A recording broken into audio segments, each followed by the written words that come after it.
Hello everybody, my name is Kat if you're new here, and if you're not, welcome back to my channel. Today I'm going to be showing you how to do a mid-tone charcoal drawing. This is especially good for creating a smooth gradient for like faces and highlights on the face. So that's what I prefer to use this method for. But you can use it for many different things. To start this kind of drawing, you just need to take a stick of charcoal and color the whole page with that. Then you need a paper towel or something to smear the charcoal across the paper with, because that helps it to be a very, very even coat of the charcoal. You can also use charcoal powder for this, but I don't have any, so I just use the stick. It just is easier for me. Once you have that base created, you can use an eraser. It's best to use an eraser that is made for charcoal, but to start I'm using a kneaded eraser because it doesn't lift quite as much and I just want a light line to start with. So you just want to outline where you want the base to be, and this can be changed later just by going back over it with charcoal and smoothing it back out. This medium is super forgiving, so if you're new to drawing, this is a very good way to learn how to draw a face. You can just cover the whole thing back up with charcoal and smooth it out, erase the darker parts, and you have a new surface to work with. Once you have the face outlined with the eraser, then you can start adding in the darker areas. And when working on something like this, it does help to have a photo if you're not experienced with drawing faces. I am working from a photo. That also helps you to discern where the light is coming from for the face, so that the highlights don't look random. Also, I'm not going super detailed with this drawing just because I want it to be more gestural. I prefer to draw that kind of way. I don't do a lot of hyper-realistic stuff. That's just not my style.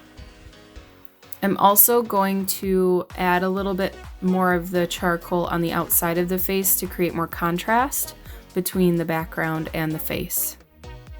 And I'm going to tweak, obviously, some of the facial features as I continue on, and I'm going to be showing you how easy it is to completely change what you're working on.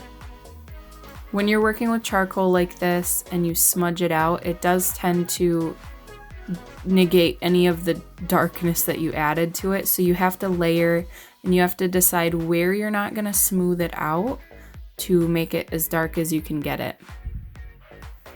From there, when you're drawing, it's just a balance of following what you see and erasing and adding until you're happy with your work. So since I have a moment where I don't need to talk about what I'm doing, I just want to update you guys. I got a new computer, so editing is taking me way less time. I'm really hoping to stick to my originally planned schedule that I haven't necessarily gotten to yet. But I'm hoping to stick with that during this school year.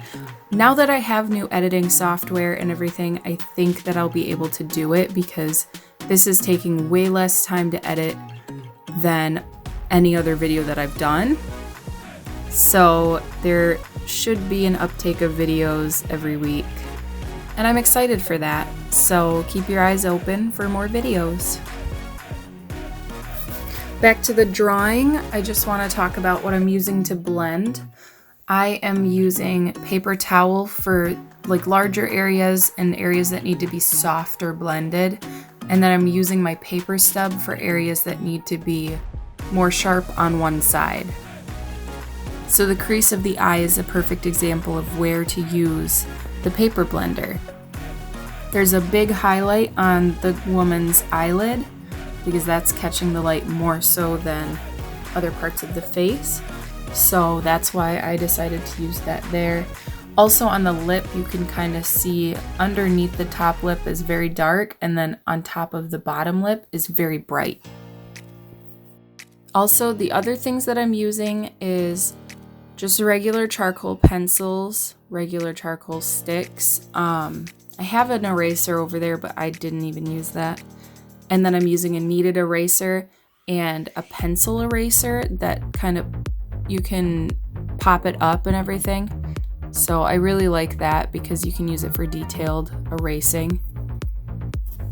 And in a moment, I'm gonna fix the eyebrow, and that will show you how easy it is to completely change what you're making, because I erase it completely and then fix the tint and then put it back in. So you want to just blend until you're happy with how your piece turned out.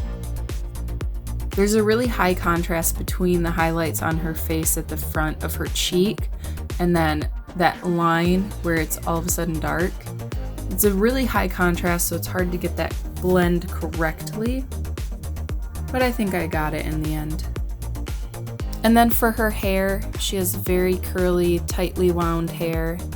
I didn't want to go super detailed because I didn't want to spend forever just drawing the hair, because that's not why I did this piece. So I did just kind of quickly create coils and highlights with the eraser. And so it's super easy to do this type of drawing. This took me maybe half an hour to do. So if you're trying to learn how to draw a face, this is a good way to grasp the shape of a face and the way that it works. Even if you can't do hyper realistic pieces, this is definitely something I would suggest trying if you're trying to get better, at least at portraits.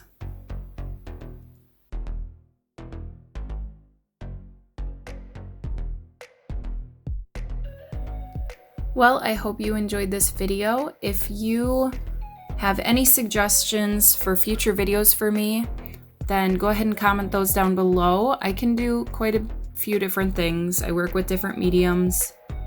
I can work with clay, plaster, paper mache, charcoal, watercolor, acrylic, oil. So if you want to see a specific tutorial, let me know. If you enjoyed this video, please don't forget to like, comment, and subscribe to my channel and hit the bell icon to see when I upload. Do it, meow.